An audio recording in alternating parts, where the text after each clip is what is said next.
Good morning student, EACC YouTube channel में आपका स्वागत है। और आज हम IAC फर्स्ट ईयर के मैथ का सिलेबस का लेक्चर नंबर 4 बताने जा रहे हैं। लेक्चर नंबर कौन सा बता रहे हैं बाबू? लेक्चर नंबर 4 को, ठीक है। एक साथ आज हम पढ़ाएंगे एक्सरसाइज 1.2, जो कि एक्सरसाइज 1.1 को आप लोग को बता चुके हैं। अब हम आज आप लोग को बताने जा रहे हैं एक्सरसाइज 1.2, जो कि लेक्चर नंबर का है 4 है। जो हमारे अभी तक वीडियो को नहीं देखे होंगे या चैनल को सब्सक्राइब नहीं किए होंगे वो सब्सक्राइब कर लीजिए, ताकि जितना वीडियो हम अपलोड करेंगे आपके पास नोटिफिकेशन चला जाएगा। ओके, तो हम एक्सरसाइज 1.2 पढ़ाने जा रहे हैं। इसमें कुछ थ्योरी है, जो पहले थ्योरी को समझ लीजिए, उसके बाद हम अपने एक्सरसाइज की ओर बढ़ते हैं, ठीक है। तो ये जो थ्योरी है एक्सरसाइज 1.2 का है। ओके, तो पहला इसमें पॉइंट है रिक्त समुच्चय। कौन समुच्चय? रिक्त। रिक्त मीन्स क्या होता है? खाली होता है। तो एक समुच्चय, मान लीजिए कि हमारे पास कोई एक समुच्चय है और जिसमें एक भी अवयव शामिल न हो, जिसमें एक भी अवयव शामिल न हो, रिक्त या शून्य समुच्चय कहलाता है। रिक्त समुच्चय को प्रतीक फाई या मंझोला कोष्ठक से प्रदर्शित करते हैं। नामे है रिक्त समुच्चय। रिक्त समुच्चय जैसे मान लेते रिक्त की बस खाली कब बोले? मान लेते हैं कि बस का सीट अगर मान लेते हैं 40 गो है और उसमें से 39 लोग बाहर निकल गए और एक लोग बैठे हैं, तो क्या उस बस को हम खाली बोलेंगे?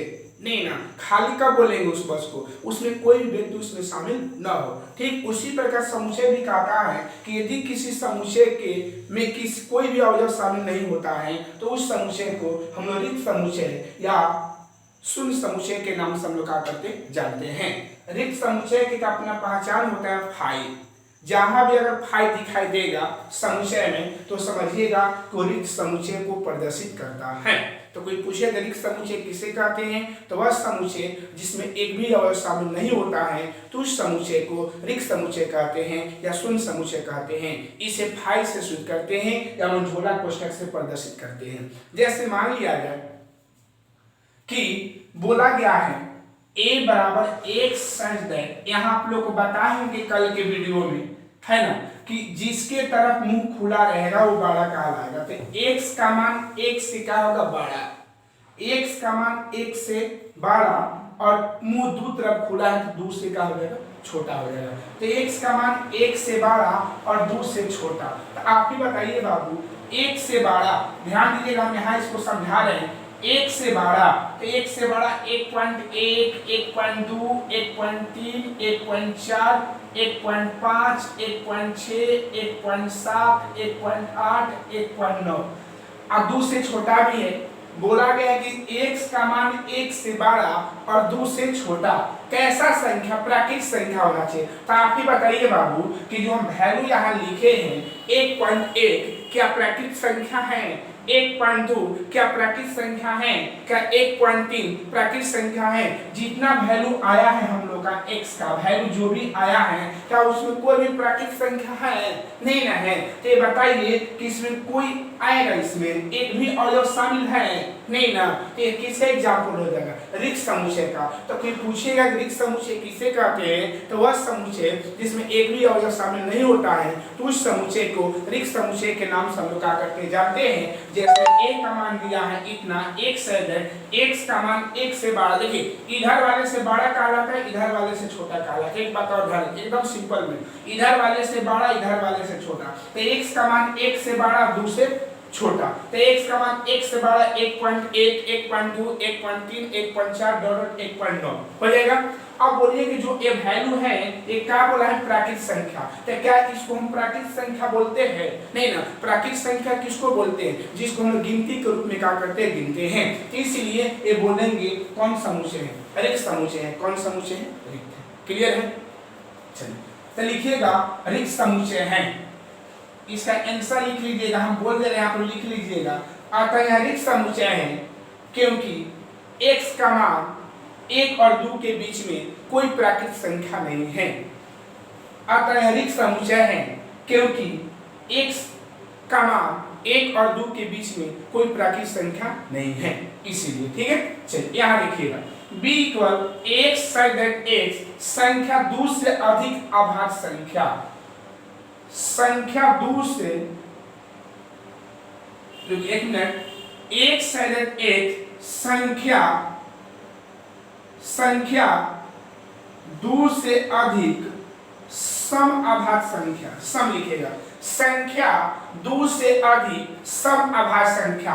तो पहले ये ध्यान दीजिएगा बाबू कि अभाज्य संख्या का एग्जाम्पल में कौन आता है, एग्जाम्पल आता है अभाज्य संख्या दो से, तो 2 3 5 7 11 13 17 डॉलर ऐसा है। ठीक है, अभाज्य संख्या किसे कहते हैं, तो वह संख्या जो एक और शून्य अपने ही अंकों से करता है तो उस संख्या को अभाज्य संख्या के नाम से हम लोग क्या करते जानते हैं, ये अभाज्य संख्या है। ओके, क्लियर है। अब बताइएगा कि बोला है कि ठीक है अभाज्य होना चाहिए, लेकिन कैसा होना चाहिए, दो से अधिक सम अभाज्य होना चाहिए। तो अभी बताइए अभाज्य संख्या में सम का काम सिर्फ यही कर रहा है, अब इसे कोई बड़ी संख्या है जो सम है और अभाज्य भी करे, है कोई नहीं ना, इसलिए इसको क्या बोलेंगे, रिक्त समुच्चय बोलेंगे। क्या बोलेंगे, तो लिखिएगा उत्तर में, फिर हम बोल रहे हैं कि आपका रिक्त समुच्चय है क्योंकि दो से अधिक सम अभाज्य संख्या संभव नहीं है। अत्यधिक समुच्चय, इसका उत्तर लिखेगा अत्यधिक समुच्चय है क्योंकि दो से अधिक सम अभाज्य संख्या संभव नहीं है।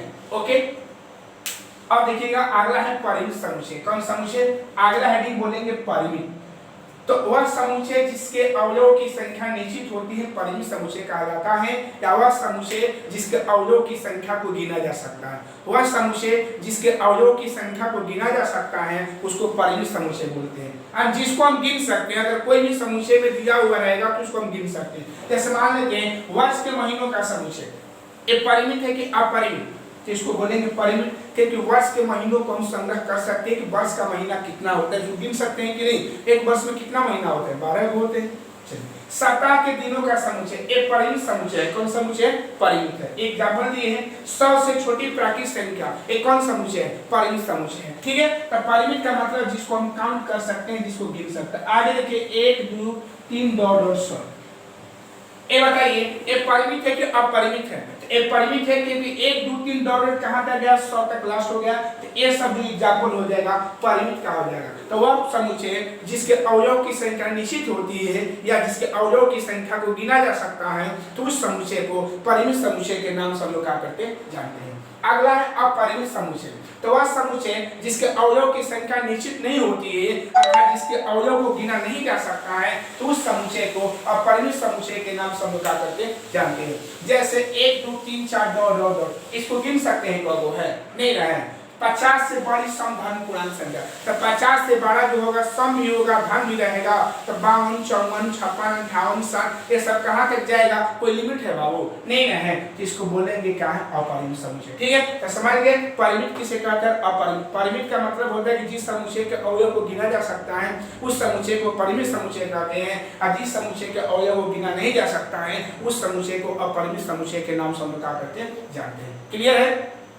समान समुच्चय जिसको हम लोग इक्वल सेट के नाम से हम लोग क्या करते हैं जानते हैं। तो दो समुच्चय ए और बी समान कहलाते हैं यदि उनमें तथ्यतः समान अवयव। आप ही बताइए बाबू कि दो समुच्चय को समान समुच्चय कब बोलेंगे, जब जितना मान लेते ए हमारे हाथ को ए मान लिए और ए हमारे हाथ को बी मान लिए, तो इसका जितना अवयव होगा बी में शामिल होगा या बी का जितना अवयव होगा अगर ए में शामिल हो जाएगा तो हम बोलेंगे कि ये दोनों ए और बी समान समुच्चय है। कौन समुच्चय, समान समुच्चय का मतलब दो समुच्चय ए और बी समान समुच्चय तभी कहलाता है जब ए का प्रत्येक अवयव बी में और बी का प्रत्येक अवयव ए में शामिल हो, तो उस समुच्चय को हम लोग कौन समुच्चय बोलेंगे, समान समुच्चय के नाम से क्या करेंगे जानेंगे। जैसे a बराबर 1 2 3 4 और b बराबर 3 1 4 2, तो क्या सामने वही अवयव है कि नहीं, तो इसको क्या बोलेंगे, समान समुच्चय बोलेंगे। कौन समुच्चय बोलेंगे, ताई वो समझ गए होंगे कि समान समुच्चय किसे कहते हैं। तो देखिएगा एक्सरसाइज 1.2 को पढ़ने के लिए 4 थ्योरी को आपको समझना होगा। रिक्त समुच्चय जिसमें एक भी अवयव शामिल नहीं है, इसको फाई से शुरू करते हैं। परिमित समुच्चय तो जिस समुच्चय के अवयव को गिना जा सकता है उसको परिमित समुच्चय बोलते हैं। अपरिमित किसे कहते हैं, तो जिस समुच्चय के अवयव को गिना नहीं जा सकता है उसको अपरिमित बोलते हैं। समान समुच्चय तो दो समुच्चय ए और बी समान समुच्चय कहलाता है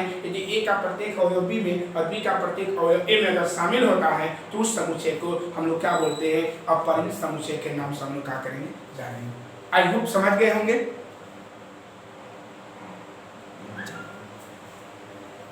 ठीक है। चलिए अब हम आगे क्वेश्चन बात करने जा रहे हैं। अब क्वेश्चन की ओर, एक्सरसाइज 1.2 का फर्स्ट क्वेश्चन, एक्सरसाइज 1.2 का फर्स्ट क्वेश्चन। फर्स्ट बोला गया है क्वेश्चन में हम लोग का, निम्नलिखित में कौन, निम्नलिखित में कौन, निम्नलिखित में कौन से रिक्त समुच्चय के उदाहरण हैं, उदाहरण हैं। चलिए पहला इसका दिया है क्वेश्चन, दूर से भाज, दूर से भाज विषम, दूर से भाज विषम प्राकृत, विषम प्राकृत संख्याओं का समुच्चय। देखिए बोला है ना कि दूर से भाज्य विषम संख्या, तो पहले देखिएगा विषम संख्या में आता है, विषम संख्या में कौन आता है, 1 3 5 7 9 11। तब बोला कि विषम संख्या किसको बोलते हैं, वह संख्या जिसमें 2 से भागा नहीं लगता है। लेकिन ये क्या बोला है कि वैसा विषम प्राकृत संख्या बताइए जिसमें 2 का भागा लग जाएगा। तो ऐसा संभव है कि विषम संख्या में 2 का भागा लग जाता है, पूरा पूरी लगता है बाबू, नहीं ना। इसलिए अब बताइएगा कि दूर से भाज विषम प्राकृत संख्या कोई होगा क्या, दूर से भाज विषम प्राकृत संख्या कोई होगा, दुनिया में कोई है जो दूर से भाज भी हो और विषम भी कहलाता हो, ये संभव है नहीं है। एक भी आएगा नहीं ना, तो क्या बोलेंगे, जब आएगा ही नहीं तो उसको कौन समुच्चय बोलते हैं, रिक्त समुच्चय। तो क्या बोलेंगे, अतः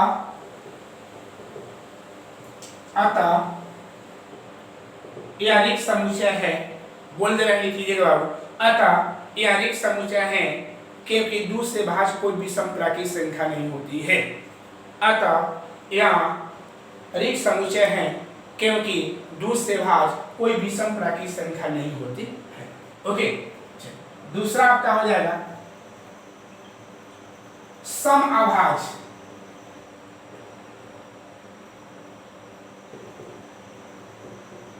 सम अभाज संख्याओं, सम अभाज संख्याओं का समुच्चय।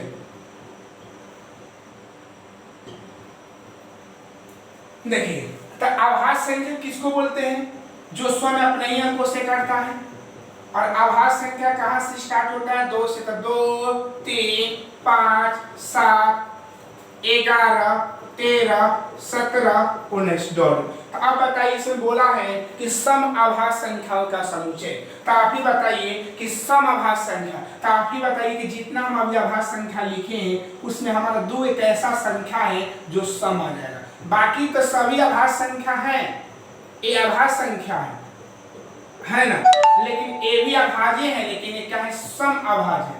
क्या है, तो इसमें एगो मिल जा रहा है ना बाबू, मिल रहा है कि नहीं इसमें, क्योंकि बोला है कि सम अभाज संख्याओं का समुच्चय। तो सम अभाज संख्या होता है कौन है, 2, इसलिए एक भी मिल गया ना, तो जब एक और मिल जाएगा उसमें तो बोलेंगे कि वो रिक्त समुच्चय नहीं। जैसे हम आपको समझाए थे एग्जाम्पल में कि अगर बस है, बस में 40 लोग बैठते हैं, अगर उसमें 39 लोग बस से बाहर निकल गए तो क्या उस बस को खाली माना जाएगा, रिक्त बोला जाएगा, नहीं, क्योंकि अभी उसमें एक व्यक्ति बैठा हुआ है। ठीक है, ठीक उसी प्रकार कि इसमें सब का नहीं है समअभाज, लेकिन 2 है जो सब का काम कर रहा है, इसलिए एक भी अगर शामिल हो जाएगा तो रिक्त समुच्चय नहीं कर रहा है। ठीक है, तो इसका उत्तर हो जाएगा, लिख लीजिएगा, अतः यह रिक्त समुच्चय है क्योंकि 2 समअभाज संख्या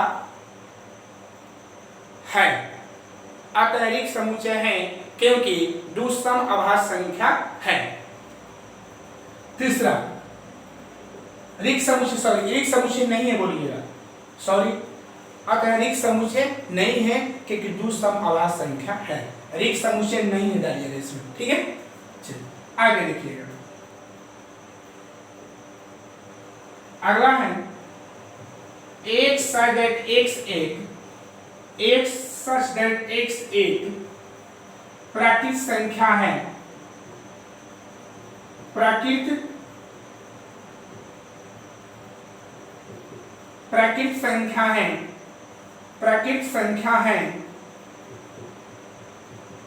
x का मान 5 से छोटा और साथ ही साथ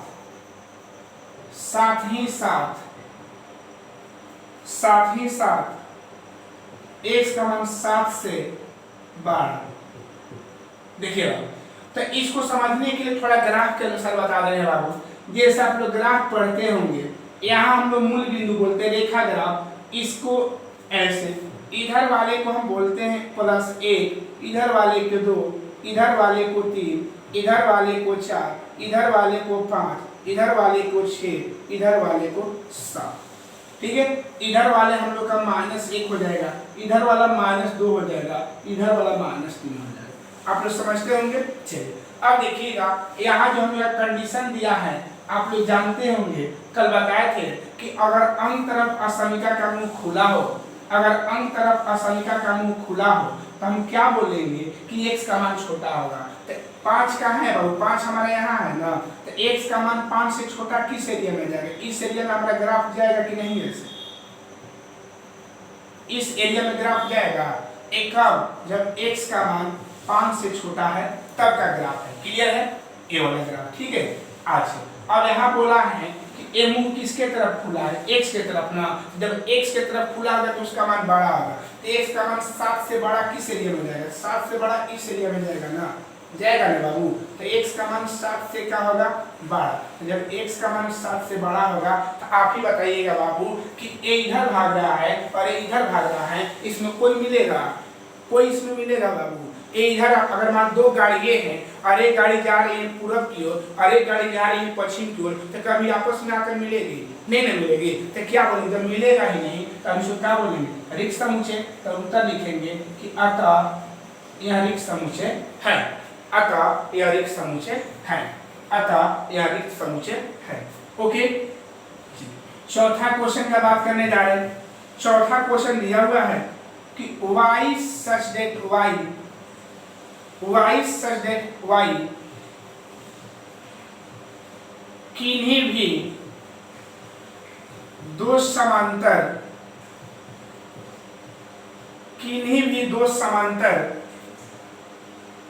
रेखाओं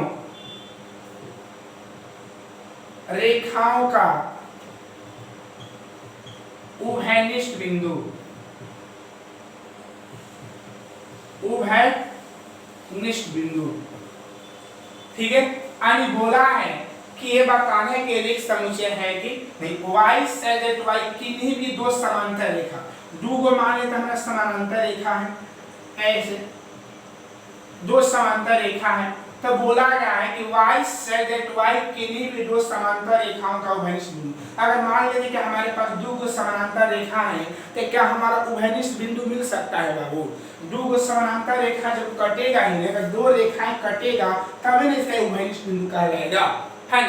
लेकिन जब दोनों समानांतर होगा तो क्या उसका उभयनिष्ठ बिंदु संभव है बाबू, नहीं ना। तो क्या जब संभव ही नहीं है, आएगा ही नहीं, तो इसको क्या बोलेंगे, इसका उत्तर हो जाएगा कि अतः यह रिक्त समुच्चय है, अतः यह रिक्त समुच्चय है। आई होप समझ गए होंगे कि रिक्त समुच्चय कहते किसको है।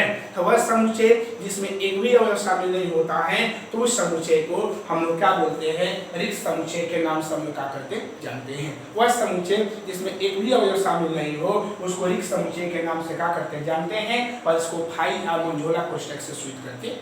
क्लियर है, आई होप समझ गए होंगे। नेक्स्ट क्वेश्चन, दूसरा क्वेश्चन इसका बात करने जा रहे हैं। क्वेश्चन नंबर 2 बाबू, क्वेश्चन नंबर इसका दूसरा है,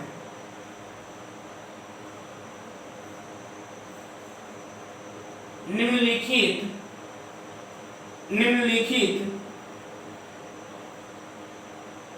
समुच्चयों निम्नलिखित समुच्चयों में से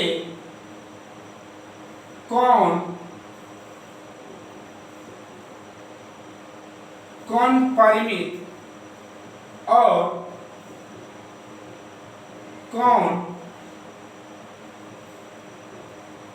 अपरिमित है। क्वेश्चन नंबर पहला, रोमन अंक में वर्ष के महीनों का संग्रह, वर्ष के महीनों का संग्रह। दूसरा दिया हुआ है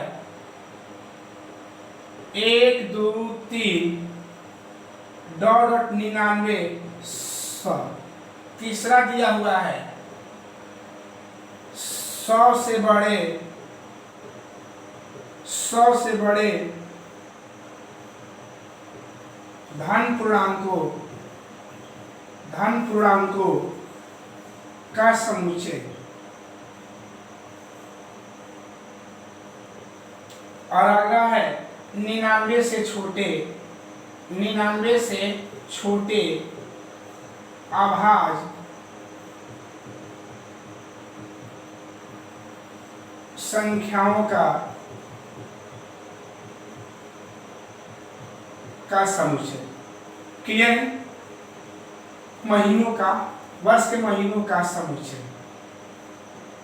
देखिए ये 4 क्वेश्चन दिया है, आपको बताना है कि परिमित कौन परिमित है और कौन अपरिमित है। एक बार फिर से परिभाषा, परिमित समुच्चय वह समुच्चय होता है जिसके समुच्चय के अवयव को गिना जा सकता है, और अपरिमित उसको बोलते हैं जिस समुच्चय के अवयव को गिना नहीं जा सकता है। तो वर्ष के महीनों का समुच्चय, वर्ष के महीना जितना तो उसको गिन सकते हैं कि नहीं, तो इसका उत्तर क्या हो जाएगा? परिमित।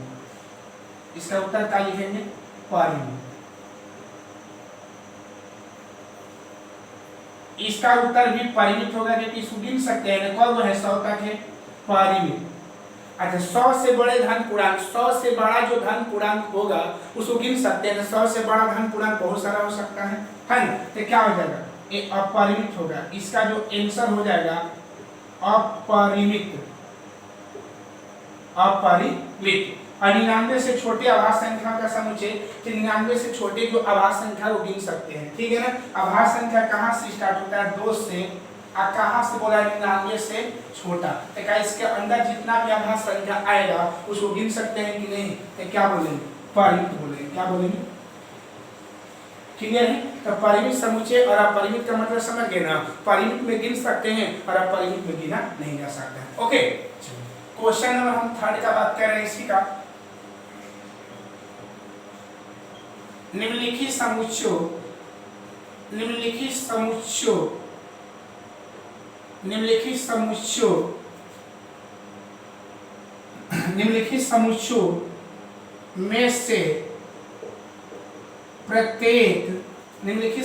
में से प्रत्येक के लिए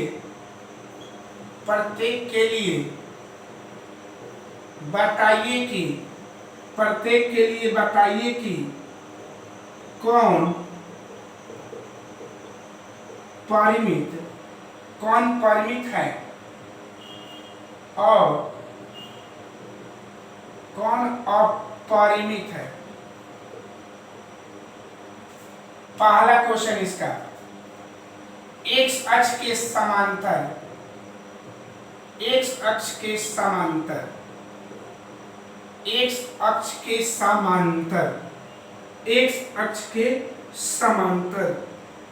रेखाओं का समुच्चय। देखिए मान लीजिए आप लोग जानते हैं कि ऐसे जो लाइन होता है उसको हम एक्स अक्ष बोलते हैं, एक्स डैश बोलते हैं ना, ऐसा इसको वाई बोलते हैं। वाई ऊपर वाला नीचे वाला वाई डैश होता है, ये मूल बिंदु होता है, आप लोग पढ़े होंगे। अब देखिएगा कि हमारा एक्स अक्ष है, तो एक्स अक्ष के समांतर हम कितना रेखा खींच सकते हैं? कोई लिमिट है? एक्स अक्ष के समांतर कितना रेखा खींच सकते हैं? कोई लिमिट है? नहीं ना। तो क्या बोलेंगे? इसको परिमित बोलेंगे या अपरिमित बोलेंगे? तो क्या बोलेंगे? इसका उत्तर जो हो जाएगा अपरिमित, क्योंकि एक्स अक्ष के समांतर जो है बहुत सारे रेखा को हम खींच सकते हैं, उसको गिना नहीं जा सकता है। ठीक है, आगे लिखिएगा, अंग्रेजी वर्णमाला के अंग्रेजों माला के अक्षरों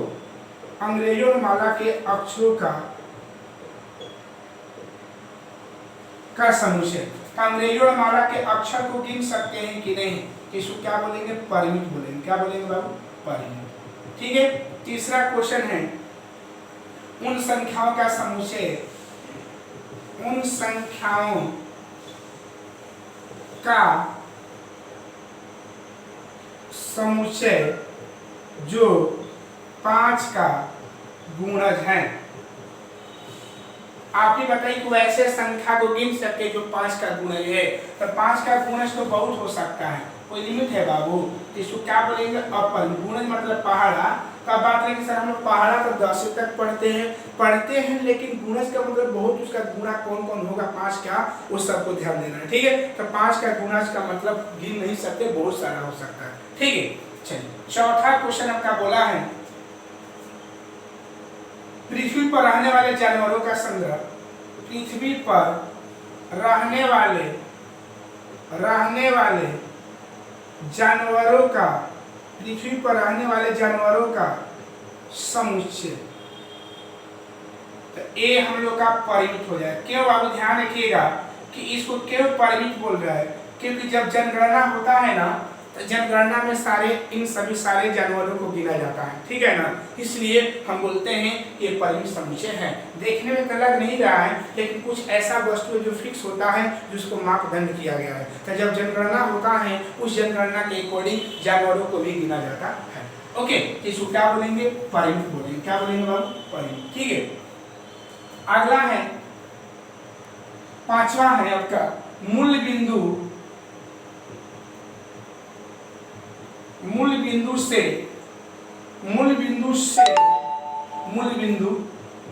0 से गुजरने वाले, मूल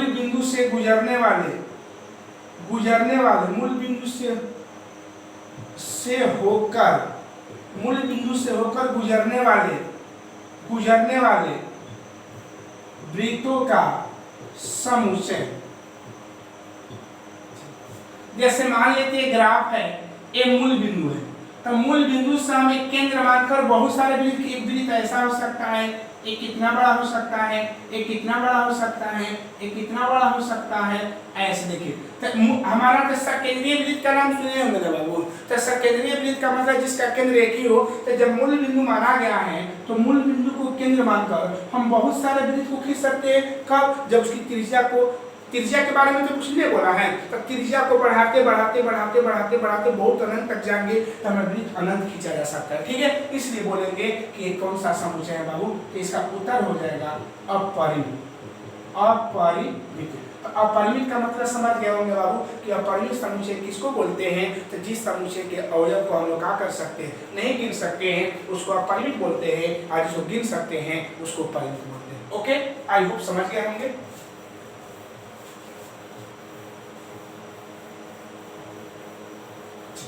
क्वेश्चन नंबर अगला,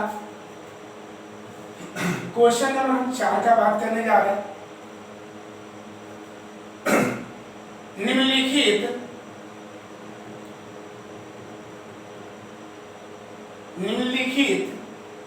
में बतलाइए कि A बराबर B अथवा नहीं है। इसमें बतलाना है कि कौन A बराबर B अथवा नहीं है। ठीक है। तो इसमें बोला है A B C D तथा इसमें दिया है B बराबर B C D C B A। तो इसका जो उत्तर हो जाएगा A बराबर B है, क्योंकि समान समुच्चय है ना। क्यों समान समुच्चय है, क्योंकि जिसमें जितना हो या इसमें उतना ही हो इसमें, तो इसका इसमें मैचिंग कर जा रहा है ना, इसलिए इसको बोलेंगे कौन समुच्चय है, समान समुच्चय। ठीक है। तो A बराबर B को समान बोलते हैं। दूसरा क्वेश्चन दिया है A बराबर 4 8 12 16 और इसका B दिया हुआ है 8 4 16, 8 4 16 18। तो ये बताइए कि a बराबर b है बाबू। इसमें चार, इसका पूरा अवयव इसमें शामिल है, इसका पूरा अवयव इसमें शामिल है नहीं है। 4 है 4 है, 8 है 8 है, 12 है, इसमें 12 नहीं, इसमें 16 है लेकिन 16 सब नहीं ना मिल रहा है। इसको लिखेंगे a not equal b, a बराबर नहीं है। तीसरा क्वेश्चन है a बराबर 2 4 6 8 और क्या है 10। और b बोला है x सैगेट x सम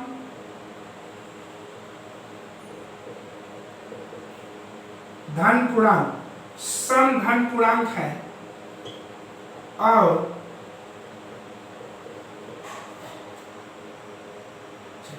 तो a के बारे में तो हमको जानकारी है लेकिन b के बारे में जानकारी नहीं ना है। तो b वाला थोड़ा गौर करिएगा बाबू। यहाँ बोला है कि एक सैगेट एक सम धन पूर्णांक, सम होना चाहिए धन होना चाहिए। और आप लोग बताए थे कि इसका मतलब क्या होता है कि मुंह किसके तरफ खुला है, तो 10 के तरफ खुला है, अंक के तरफ खुला है, तो एक का मान छोटा होगा, 10 से छोटा और बराबर, बराबर भी बोला, इसको बराबर बोलते हैं। 10 से छोटा या बराबर कैसा सम होना चाहिए, तो सम 2 4 6 8 और 10 बराबर बोला है इसीलिए। ठीक है, तो अब बताइएगा कि जितना a में है उतना हम लोग का b में है कि नहीं, इसलिए a बराबर क्या लिखेंगे b, इसमें a नॉट इक्वल लिखेंगे b, इसमें a बराबर लिखेंगे b। a सब उत्तर है इसका। ठीक है, a उत्तर हो गया। तो समझे कैसे लिखें, क्योंकि a का वैल्यू दिया हुआ है, b का वैल्यू पूर्ण रूप से दिया हुआ नहीं है, तो b के वैल्यू को हम पूरा यहाँ दिखा दिए इस रूप में। अब यहाँ बोला है कि सम होना चाहिए, अब 10 से छोटा या बराबर होना चाहिए, तो मैचिंग कर रहा है सब, इसलिए बोलेंगे पूरा मिलना चाहिए। ठीक है, तो हम बोलेंगे a बराबर b है। ओके, आई होप समझ गए होंगे। इसका क्वेश्चन नंबर 4 क्वेश्चन है a बराबर एक सैगेट x संख्या 10 का गुणज है। इसको पहले हल कर लीजिए रोस्टर रूप में। तो 10 का गुणज मतलब 10 20 30 40 50 डॉट और b जो दिया है b के भी हल कर लीजिए। b कितना है 10 15 20 25 30 डॉट। अब बताइए क्या a बराबर b है बाबू, नहीं ना है, a नॉट इक्वल b, क्योंकि a का पूरा अवयव b में शामिल नहीं है, इसको बोलेंगे a नॉट इक्वल b। तो समान समुच्चय का मतलब ये होता है जब a का प्रत्येक अवयव b में, b का प्रत्येक अवयव एक में अगर मिल जाएगा तो उसको हम बोलेंगे वो समान समुच्चय है। ओके, चलिए नेक्स्ट क्वेश्चन हम 5वां की ओर बढ़ते हैं। 5वां क्वेश्चन बोला है कि क्या निम्नलिखित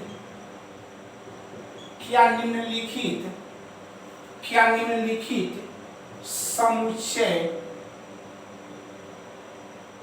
युग्म समान है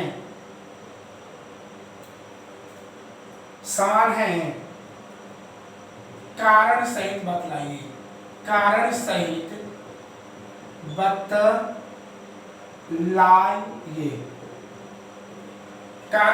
बतलाइए। पहला इसमें है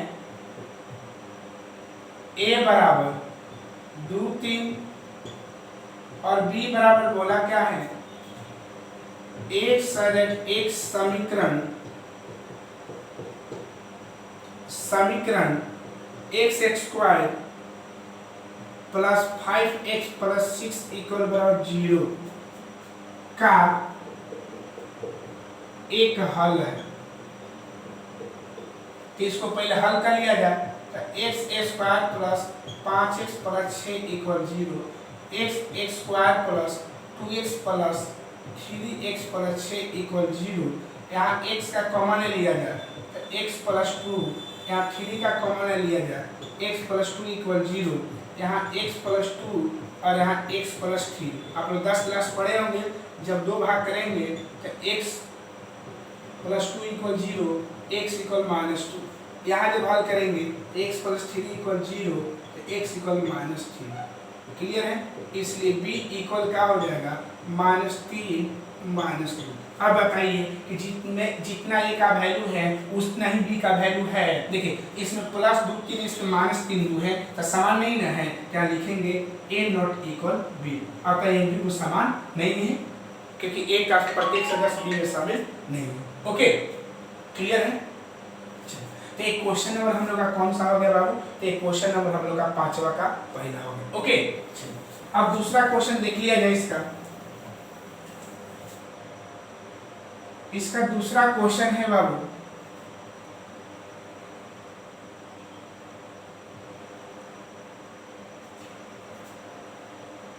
a इक्वल x शब्द फॉलो का एक अक्षर है। तो देखिए इसको पहले अपना रूप में लिख देंगे तो क्या लिखेंगे FOLW। आप लोग बताएंगे कि जब समुच्चय निर्माण रूप में दिया हुआ हो तो रोस्टर रूप में ऐसे लिखेंगे और जो अक्षर 2 बार होगा उसको एक ही बार लिखेंगे। बी में क्या बोला है y शब्द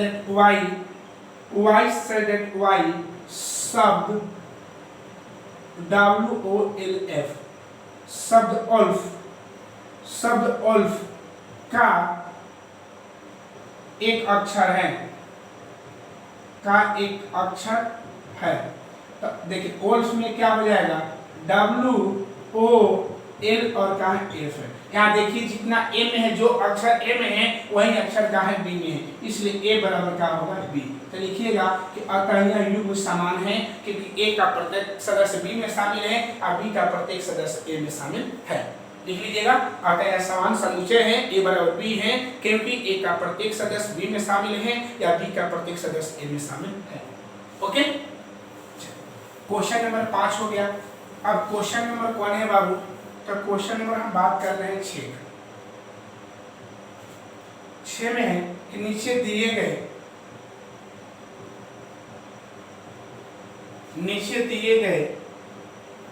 दिए हुए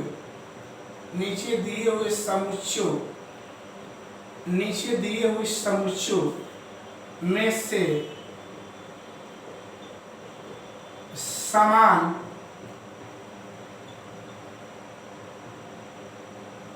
समान समुच्चयों का चयन कीजिए। A बराबर दिया हुआ है 2 4 8 12। B बराबर दिया हुआ है 1 2 3 4। C बराबर दिया हुआ है 4 8 12 14। D बराबर दिया हुआ है 3 1 4 2। E बराबर दिया हुआ है -1 1। F बराबर दिया हुआ है 0 छोटा a। G बराबर दिया हुआ है 1 -1 और H बराबर दिया हुआ है 0, 1। देखिए आपको उत्तर बताना है इसका कि जो आप लोग का बायोडाटा दिया है समुच्चय दिया हुआ है उसमें कौन कौन समुच्चय समान है, कौन कौन सा युग्म समान है। तो A बराबर आप लोग का पहला D हो जाएगा, नहीं सॉरी B बराबर D हो जाएगा। क्यों? क्योंकि G जो B में है वही क्या है D में, तो B बराबर हमारा कौन हो जाएगा D हो जाएगा। और एक हो जाएगा E बराबर G हो जाएगा। E बराबर का होगा G, जितना E में है वही G में है ना। और कोई बराबर है इसमें नहीं है बाबू बराबर, आपका आंसर नहीं हो जाएगा। ठीक है तो ये हम लोग का एक्सरसाइज 1.2 समाप्त हो गया। ठीक है तो आप लोग इस चैप्टर में अभी क्या देखे हैं कि रेख समुच्चय किसे कहते हैं, परिमित समुच्चय किसे कहते हैं, अपरिमित समुच्चय किसे कहते हैं और समान समुच्चय किसे कहते हैं। आई होप देख लिए किसे कहते हैं, ये सब का क्वेश्चन बता दिए। कल का जो हम वीडियो बताएंगे एक्सरसाइज 1.3 का थ्योरी और कल का एक्सरसाइज 1.3 के क्वेश्चन को भी बताएंगे। ठीक है तो आपको पहले ही बता चुके हैं कि जो हम लोग का जितना भी लेटे था वो एक्सरसाइज 1.1 में ही था क्योंकि उसमें हमको समझाना था क्योंकि हम पहले आप लोग के लिए क्लास ले रहे थे, जो सेकेंड ईयर वाले क्लास बच्चे हैं उनके लिए कोई प्रॉब्लम नहीं है, क्योंकि वो हमारे पास एक साल पढ़ चुके हैं, है ना। लेकिन आप लोग नए हैं, आप लोग को हम पहचानते नहीं हैं, इसलिए हमारे वर्ड को थोड़ा सा समझने में प्रॉब्लम होता होगा, लेकिन कोई बात नहीं, धीरे धीरे हमारे चैनल पर जुड़िएगा, आपको कोई प्रॉब्लम नहीं होगा। ओके, तो आज के इस वीडियो में इतना ही। अगर ये वीडियो पसंद आया होगा, लाइक कमेंट और सब्सक्राइब करना भूलिएगा। जय हिंद, जय भारत।